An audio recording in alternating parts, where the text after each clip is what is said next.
ನಮಸ್ಕಾರ ಅಶ್ವ ಹೆಲ್ತ್ಗೆ ಸ್ವಾಗತ. ನಾನು ಅನಿತಾ. ಬೇಸಿಗೆಯ ಸಮಯದಲ್ಲಿ ಹೆಚ್ಚು ಜನಪ್ರಿಯವಾಗಿರುವಂತಹ ಹಣ್ಣುಗಳಲ್ಲಿ ಕರ್ಬೂಜವೂ ಒಂದು. ನೀರಿನ ಅಂಶ ಹೆಚ್ಚಿರುವ ಈ ಹಣ್ಣು ಆರೋಗ್ಯಕ್ಕೆ ಹಲವು ರೀತಿಯ ಪ್ರಯೋಜನಕಾರಿಯಾಗಿದೆ. ಆದರೆ ಮಧುಮೇಹ ಇರುವವರು ಕರ್ಬೂಜ ತಿನ್ನಬಹುದೇ ಎಂಬ ಪ್ರಶ್ನೆ ಅನೇಕರಲ್ಲಿ ಮೂಡುತ್ತದೆ.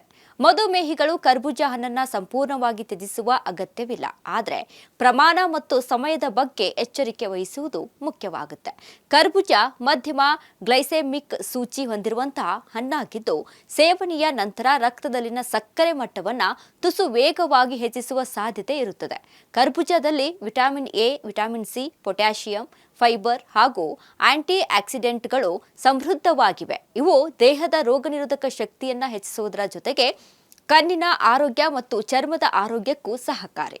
ಹೆಚ್ಚಿನ ನೀರಿನ ಅಂಶ ಇರುವುದರಿಂದ ದೇಹವನ್ನು ಹೈಡ್ರೇಟ್ ಆಗಿಡಲು ಸಹಾಯ ಮಾಡುತ್ತದೆ. ಮಧುಮೇಹಿಗಳಿಗೆ ಕರ್ಬೂಜ ಸೇವನೆಯಿಂದ ಕೆಲವು ಪ್ರಯೋಜನಗಳು ಇವೆ.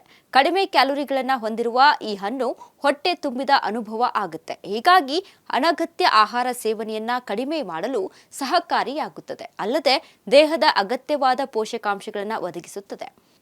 ಆದರೆ ಕರ್ಬೂಜವನ್ನು ಅತಿಯಾಗಿ ಸೇವಿಸುವುದು ಸೂಕ್ತವಲ್ಲ. ವಿಶೇಷವಾಗಿ ರಕ್ತದಲ್ಲಿನ ಸಕ್ಕರೆ ಮಟ್ಟ ನಿಯಂತ್ರಣದಲ್ಲಿ ಇಲ್ಲದವರು ವೈದ್ಯರ ಸಲಹೆಯಂತೆ ಆಹಾರ ಸೇವಿಸಬೇಕಾಗುತ್ತದೆ. ಕರ್ಬೂಜದ ಜ್ಯೂಸ್ಗಳಿಗಿಂತ ಹಣ್ಣುಗಳು ನೇರವಾಗಿ ಸೇವಿಸುವುದು ಉತ್ತಮ. ಒಟ್ಟಾರೆ ಮಧುಮೇಹಿಗಳು ನಿಯಮಿತ ಪ್ರಮಾಣದಲ್ಲಿ ಹಾಗೂ ವೈದ್ಯರ ಸಲಹೆಯಂತೆ ಕರ್ಬೂಜ ಹಣ್ಣನ್ನು ಸೇವಿಸಿದರೆ ಆರೋಗ್ಯಕರ ಪ್ರಯೋಜನಗಳು ಪಡೆಯಬಹುದು ಎಂದು ವೈದ್ಯರು ಹೇಳುತ್ತಾರೆ. ಇದೇ ತರಹದ ಮಾಹಿತಿಗಳಿಗಾಗಿ ನೋಡ್ತಾ ಇರಿ ಅಶ್ವ ಹೆಲ್ತ್ ಚಾನಲ್.